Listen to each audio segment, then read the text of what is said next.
So the last thing we're going to talk about is the string type.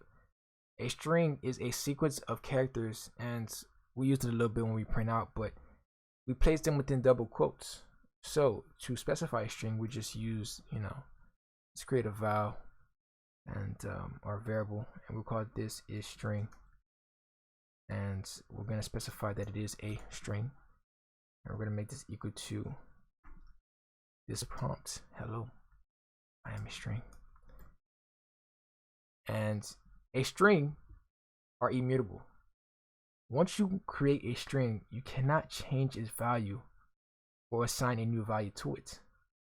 Now we can transform it or change it a little bit how it looks, but everything stays the same within the string. So first, let me print out this prompt so you guys can see that this is actually a string, and I can just print this out as just a straight up string. This is a string. Hello, I am a string, because it is a string. But let me talk about what I was talking about before.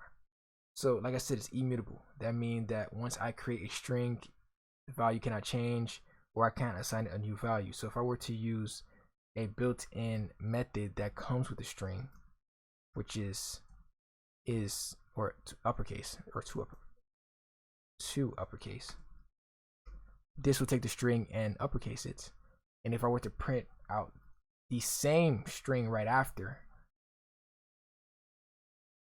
it should stay the same because a string is immutable. So if I run this, I will see, oh dang, I forgot to put ln.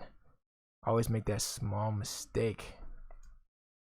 So if I were to run this again, and if I were to use this, I should see hello, I am a string, but then I'm also telling it to uppercase, which I did. But if I go back and print it again, it stayed the same. So a string is immutable and it stays the same no matter what type of operations that you run on it. So that's another cool thing you should know about strings.